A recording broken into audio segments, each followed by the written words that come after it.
Olha só, gente, o assunto dessa tarde aqui, né, o nosso bate-papo será sobre bullying. Bullying na infância.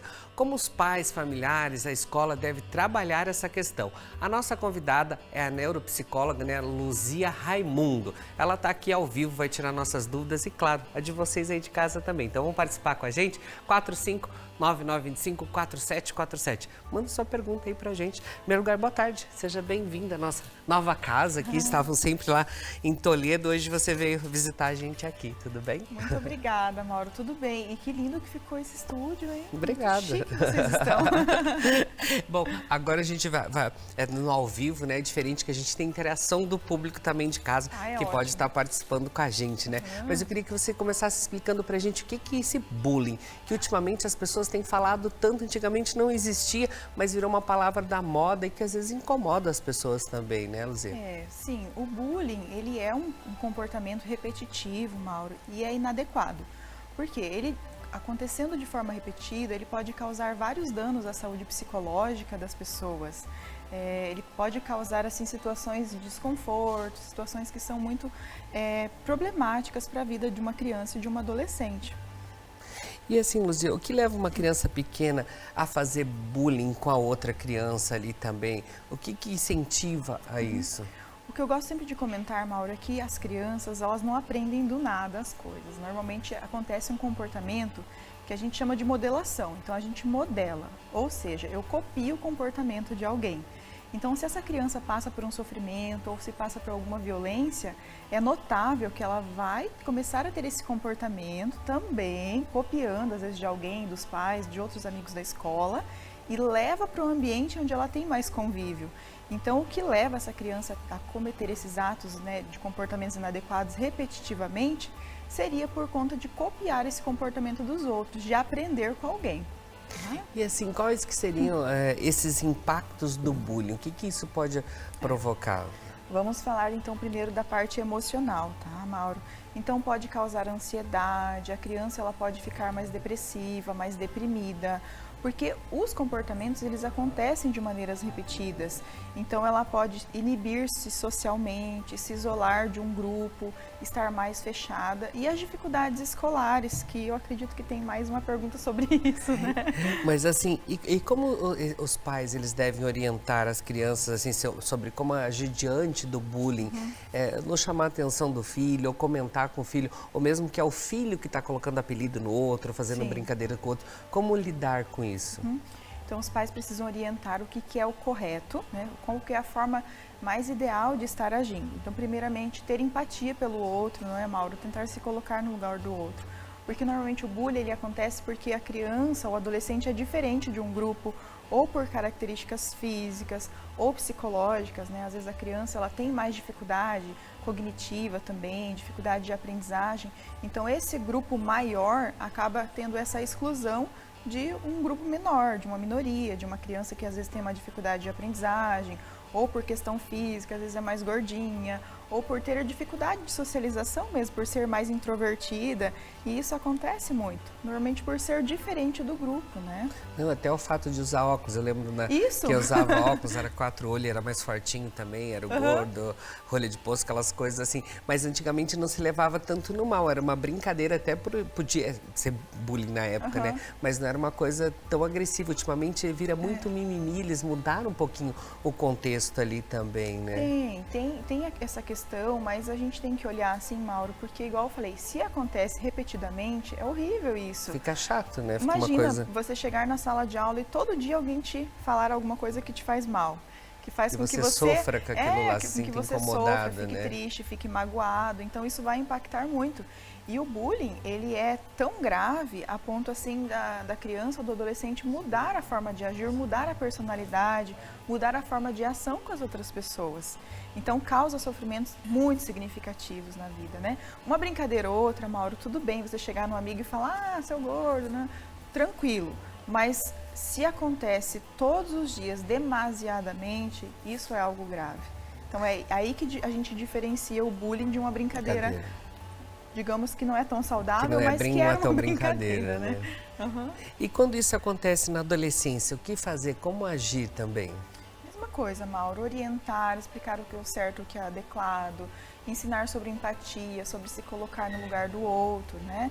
Então esse trabalho não é só dos pais, é da escola também. Então a escola precisa oferecer condições, fazer o trabalho que a gente chama de psicoeducação, ensinar, criar grupos, de repente seminários, levar profissionais para falar sobre, né? Tem escolas que contratam o nosso serviço aqui em Cascavel para que a gente vá até as escolas, o nosso eu digo dos psicólogos. Então esse momento de debate também é muito importante para as crianças, porque às vezes elas não sabem o que elas estão fazendo e muitas vezes não sabem que isso é errado, porque aprenderam dessa forma. Então a gente ensinando primeiramente o que é certo e o que é errado fica mais fácil, né? E assim, Luzia, quais são as doenças emocionais que o bullying pode levar ao desenvolvimento? As clássicas são transtornos de ansiedade, transtornos depressivos e isolamentos sociais, né? Fobias sociais.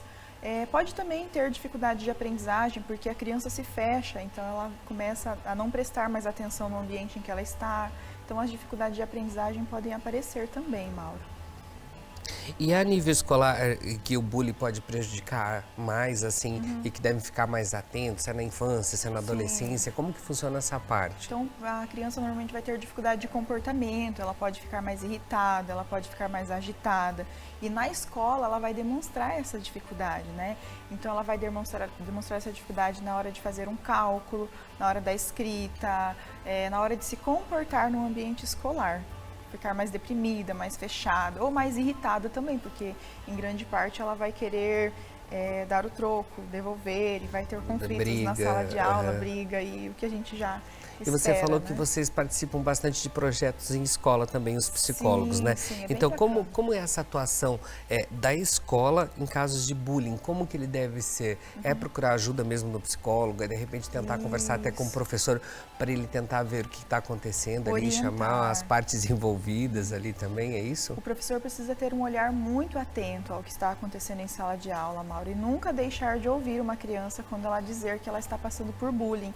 Levar para a coordenação, para a direção, para a tomada de ação, né? Para que ensine essa sala de aula inteira, porque muitas vezes o problema está na sala de aula toda, e fazer projetos de conscientização. Eu lembro que na infância eu passava no corredor da escola onde eu estudava e tinha vários cartazes explicando o que era, o que podia, o que não podia fazer. Então isso precisa ser retomado, né? Essa parte da psicoeducação, ensinar o que é o certo e o que é errado e também as consequências. Porque a criança, Mauro, que pratica o bullying, muitas vezes ela está sofrendo e ela se comporta da maneira com que fizeram com ela. Então, se ela foi maltratada ou ser maltratada em casa, ela vai fazer isso com as pessoas que estão no meio em que ela convive. E em grande parte na sala de aula. Imagina, eles passam 4, 5 horas dentro de uma sala de aula todos os juntos. dias, né? Então, ele vai demonstrar esse comportamento em sala de aula. Tá? E assim, como os pais podem perceber quando a criança ela pode estar passando por bullying na escola? Tipo assim, que sinais que ela dá em casa? Para os pais ali ficarem atentos também a sinais. Falar, opa, eu preciso parar e dar atenção para o meu filho ali, ver que algo está errado. Então, inicialmente, a recusa em ir para a escola. Não quero ir, aí é importante que os pais conversem o porquê, né? Perguntar o motivo, se essa criança está mais irritada, mais nervosa, mais estressada, com dificuldade de autoestima. Muitas vezes, Mauro, eles verbalizam mesmo, eles falam que não são bons o suficiente, que são burros, que têm dificuldade, porque em algum momento ouviu isso. Então, essa mudança abrupta de comportamento é importante que os pais fiquem atentos. E se cair o rendimento escolar, também essa criança pode estar passando por bullying. E como deve ser essa busca de ajuda para essas crianças? Como que os pais devem ir atrás de ajuda? O que eles podem fazer? Então, no caso do bullying, é importante que os pais estejam na escola, conversem com os professores e pensem em uma tomada de ação juntos. Se mudando o comportamento na escola, essa criança não melhorar, é importante um encaminhamento também psicológico, Mauro, para que essa criança faça um tratamento para recuperar as funções que foram prejudicadas, né? Autoestima, identificar o porquê, às vezes, da dificuldade de aprendizagem, o porquê dessa irritabilidade, se tiver algum transtorno psicológico, transtorno depressivo, a própria depressão, ansiedade, para tratar, né? Como também habilidades sociais, porque às vezes essa criança não tem uma boa expressão, ela não sabe explicar o que está acontecendo com ela. Às vezes nem ela está entendendo o que acontece, às vezes ela só né? é um projeto ali que está sofrendo, né? Então ela não sabe falar, né? Aprender a se expressar, aprender a se defender, a ser assertiva, a falar o que realmente está acontecendo com ela. E assim, como a atuação da neuropsicologia é nestes casos? Como que é feito esse trabalho junto ali com as crianças, até mesmo com a família, com o professor também, né? Conversar com o professor, como você falou, para ele ficar atento a esses sinais também, não defender um lado sem saber o que está acontecendo com o outro também, tem tudo isso que envolve ali, né? Tem que ter esse equilíbrio e normalmente, Mauro, as duas partes precisam de ajuda. Porque se eu estou machucando você, se eu estou ferindo você, é porque eu também não estou bem comigo mesmo. Faz sentido? Então, as duas crianças, vamos supor, o que comete o bullying e o que sofre o bullying precisam de ajuda. Então, é importante, assim, que durante o tratamento psicológico, o profissional que for acolher, acolham as duas partes, ensine comportamentos adequados, inadequados, faça esse processo de psicoeducação, esteja no ambiente escolar também, conversar com os professores, orientar, mas o trabalho do psicólogo mesmo é auxiliar essa criança na recuperação dessa autoestima, das dificuldades que sejam cognitivas ou comportamentais que ela vem desenvolvendo, e normalmente com as crianças é bem lúdico, é um trabalho bem, eu sou suspeita, né? É um trabalho bem bacana, Mauro, com jogos, com atividades, com escritas, é um trabalho bem bonito. E a gente inclui os pais nesse meio, porque muitas vezes esses pais podem estar sendo também motivo para essa criança estar sofrendo dessa forma, às vezes muito distantes, não conversam, não ensinam habilidades sociais. Então, a família, em grande parte, também pode estar passando por alguma doença psicológica ou algo nesse sentido. Então, incluir os pais nesse processo é muito importante.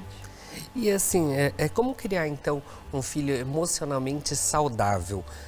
Como que é feito isso? Tem uma técnica, uma ajuda para os pais? Mas assim, o que eu diria? Não existe algo tão pronto assim, tá? Mas eu falo que desde a gestação, né, o cuidado, o carinho, o afeto, o diálogo em família é muito importante. Falando de estilos parentais, estilos de pais que são participativos, que não são aqueles tipos de pais autoritários, que ouça, que converse, mas, Mauro, que também coloque limites, tá? Que dê afeto, carinho, mas também que coloque limites e regras, porque isso é muito importante. Porque hoje em dia a gente vê pais assim, ou são muito passivos ou são autoritários. Então, encontrar esse equilíbrio é fundamental. Ensinar, né, o comportamento, ensinar sobre valores, sobre empatia, ensinar os filhos a se expressarem. E eu vejo assim pais que tomam muitas atitudes e não deixam os filhos tomarem atitudes também. Então, ensinar, né? Desde um simples pedido numa pizzaria, pede o que você quer. Então, que ajudar gosta, o que né? você gosta. Então, fale você com o garçom. Um exemplo, tá? Expressar os sentimentos é muito importante. Eu vejo os pais dando pouca independência para os filhos, sabe? E uma coisa também que a gente vê que é importante é, tipo assim, os pais perceberem e ajudar em casa. Tipo assim, falar, a educação vem de casa.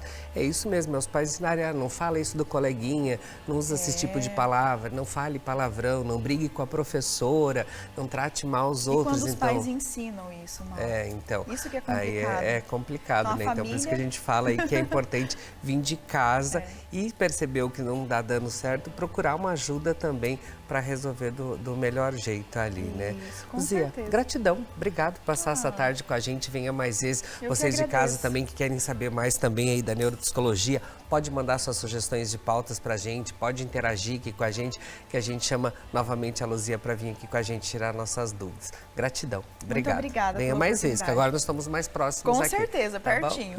Obrigadão.